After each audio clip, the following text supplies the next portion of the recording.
Hello, David Zaritsky for the Bond Experience. Welcome back. All right, as you could tell by the thumbnail, we've got a discussion. And anytime we have a discussion that starts out with discovering, we're probably going to be getting into spoiler territory. Why am I saying this in the first few seconds of this video? Well, we're going to be talking about this watch right here, the No Time to Die Omega watch. We've done a lot of videos on it ourselves. We've done a lot of journeys around acquiring it, reviewing it. You've seen a lot of them out there. This one is going to be getting into discovering the secrets, the Q branch secrets behind the watch in the movie, meaning, do we have an inkling, some speculation based on some information of what the watch is going to do from a gadget perspective? Yeah, we're delving into that type of territory. So this is going to be a spoiler-filled video. What does that mean to you? Well, if you are avoiding spoilers, trailers, and information about points in the movie, this is not your video. Yeah. Wait for the next one or go forward to the other one. But this one is going to have some spoiler moments in it. So if you're spoiler adverse, the exit is that way. All right. Oh, you're still here. All right. All right. If you're here, all bets are off. Okay. So you're going to get some information. Some of it I think you may know, some of it that you don't know. But let's delve into this, because the way we've done this video, we've used 4 P's, and they're not what you think. So we've used people, right? Talking to people. We've used puzzles. So there's been some little hints out there. We've used press, meaning advertising and trailers. And we've also used pieces. All right. So what do I mean by pieces? Well, pieces of information tied together. And let's face it, being a Bond fan almost makes you a little bit of a detective, or dare I say, an agent. So we've woven these together to create this video. All right, that's how it's done. We gave you the CYA spoiler alert. All that work is done. Let's get into it. First of all, let's harken back and watch for a moment a trailer where we actually see the Omega watch. Let's have a look.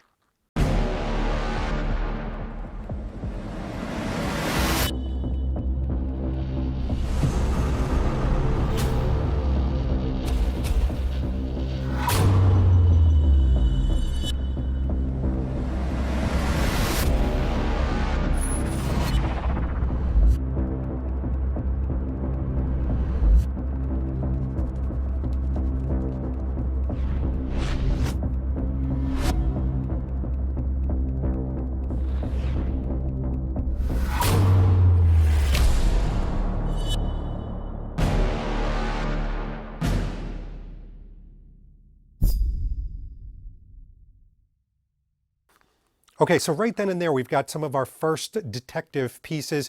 We see the watch itself. We see how it's being made. We see the connection points. Very nice in there. But obviously, not a ton to go off of as far as what it does in the movie. But hold on a second. Let's be patient. We got to unravel this like the mystery it is, all right? So let's check out this video. So you're not dead? Hello, Q. I've missed you. Your watch. How strong is it? It's fairly strong. We haven't had the time to test it properly. Just be careful. This is going to go brilliantly. James Bond, let's face it. I've made you redundant. Not as long as there are people like you in the world. You a 00? 2 years.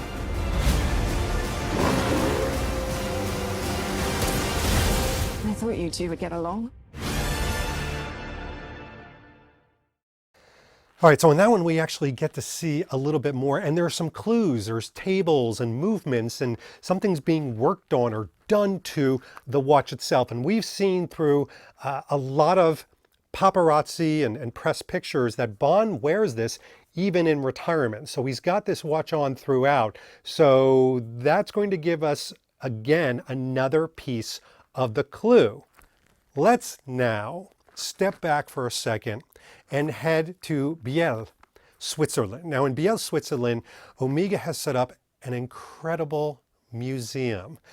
This is like if you are a watch fan, if you're an Omega watch fan as well, if you're a Bond fan, if you're a space fan, this is the place for you. This museum is unbelievable. It's very visual. It takes you on a tour. But of course, there is a Bond section which changes through the times. And now that section is No Time to Die. But I received a communication from a gentleman, another Bond fan, named Mario Rurup. And I hope I'm pronouncing that right. He's from Germany, and he sent me a series of pictures on his visit to Biel, Switzerland, to the museum. He made a lot of Bond stops like you and I would do, but he really went through the museum. And he came back with not only pictures, but information that gives us a lot of clues to what this watch does in the film. And now step back for a second. Press and information out there publicly that they want us to have already says this is going to be a gadget watch. It's not just going to be, oh, that's a good looking watch that he uses. This is going to be a gadget watch. We're just not told very specifically about it, what it does. Or do we? Because check out these pictures that Mario came back with. First of all, the setting itself, if you look back at it from afar, you can see it as you're approaching it. There's some sort of workstation and work table that they set up. You see some sort of canister underneath. So this is definitely like a Q branch or maybe Q's apartment table. But as we get closer, we start to see Q's tools of the trade. Some of them very identifiable.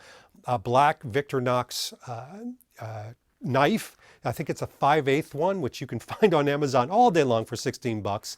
Look, I'm not saying I bought one, but I'm kind of saying I bought one already. But look at that. You've got the calipers, you've got the tweezers, you've got the monocle, you've got the little snips, you've got all these things that Q's working on. That's his little toolkit. But something happens when we get close to the other containers in the display, because we see some sort of raveling of copper wire. And this is some sort of a magnetic aspect to the watch. All right, another clue. Let's keep adding them up. All right, we're going to be dark detectives here. But in addition to that, you see something like a charcoal color that looks like a back of the watch. It's got the spiral on it. There it is right there in the picture. And one of the things that you can clearly see in this is that, yeah, that is shown in a trailer. Now, when we watch this very short trailer clip, I mean, blink and you miss it moment, one of the things we see is a flip of the watch, and then we see this item on the back of the watch. Now, I think it's pretty safe to say and speculate that Q is obviously outfitting Bond's watch with this mechanism. All right. So outfitting him with a mechanism. Maybe this was a dormant Q branch tool that Bond wore throughout retirement, didn't even know it had these abilities, if you will, these gadget moments to it. But now it's on the back of the watch, this black charcoal thing that we see in the museum. All right.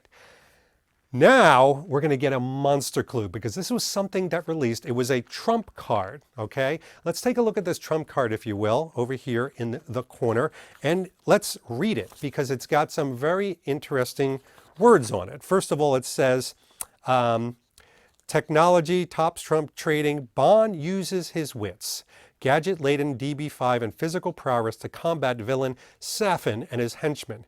Before Bond has a final confrontation with Safin, Q equips him with a new addition to his watch. It says it right there in the card, folks. It now includes the ability to emit a powerful electromagnetic pulse. All right, this is hardcore facts. All right, this is right on a trump card, authorized trump card that we have here, and take a look at that. It actually says electromagnetic pulse. So we've got the pictures that Mario sent. Thank you, Mario, again. Invaluable. We've got his little discussions there. But check this out, too. A plaque at the museum has a little bit of denotation on it. And again, even when these clues are not some of the strongest, it's still very important. Take a look at this plaque for a second. The Seamaster Diver 300 meters was supplied by Omega and worn by Daniel Craig in No Time to Die. It played a valuable role within the film's production with helpful modifications provided by Q that served a critical purpose. Bond's mission-ready master chronometer is presented on the Q-Lab stand used in the latest movie. All right. The plaque says it. It's a public plaque. Look, we are not using insider information. This is no great secret. We're using all the little clues that have been presented to us, Joe Public, to come to some determination of what this is going to be from a gadget standpoint. But now check this out. We're just adding them up, people. In this trailer, you're going to see this trailer moment right here where Bond uses the watch. He's holding the watch up to some sort of I would say an unlocking mechanism. It looks like it's in Safin's lair, and he's in his Commando Bond outfit that you see here, and boom, something blinking and some sort of red button, and we are just going to assume that he's used this electromagnetic pulse as possibly a door opener. Maybe he uses it for other things to short out things. I don't know.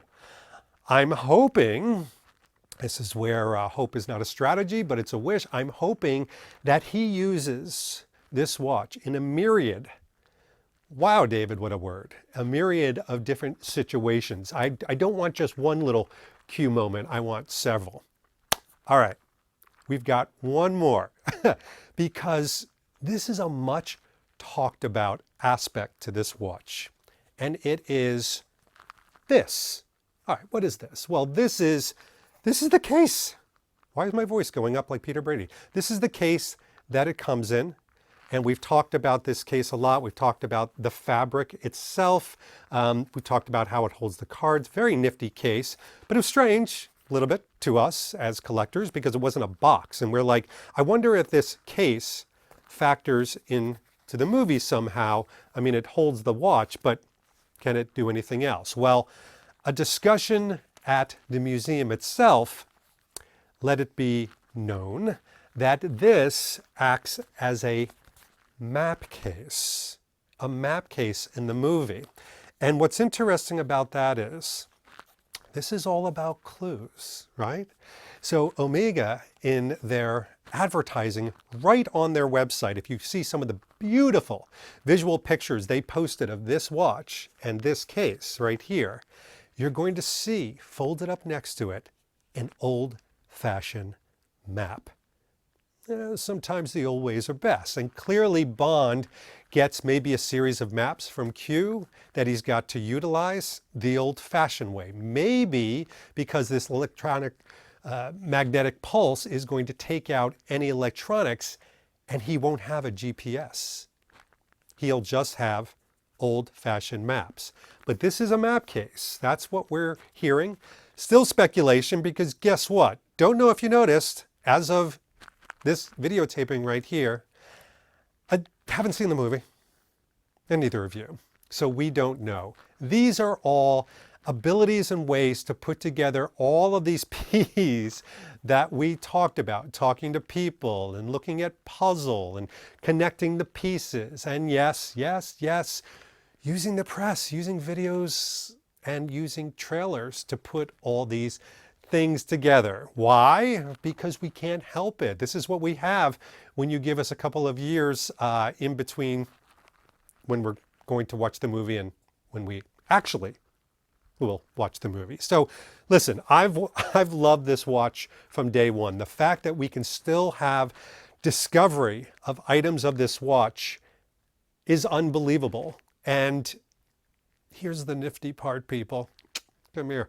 This isn't the last video we're going to do on this because the reality is we're going to do another video after the movie comes out and we go, oh, we were so right. Or, wow, could we have gotten that more wrong? I don't know. I don't think so. Anyway, Hope you enjoyed the clues. Thank you, everyone who helped provide information and tidbits to weave this together. I hope you enjoyed it, and there'll be more to come. I'm going to go enjoy this watch just as a normal human being. Anyway, this has been David Zaritsky for the Bond Experience, and we'll see you all real soon. Take care.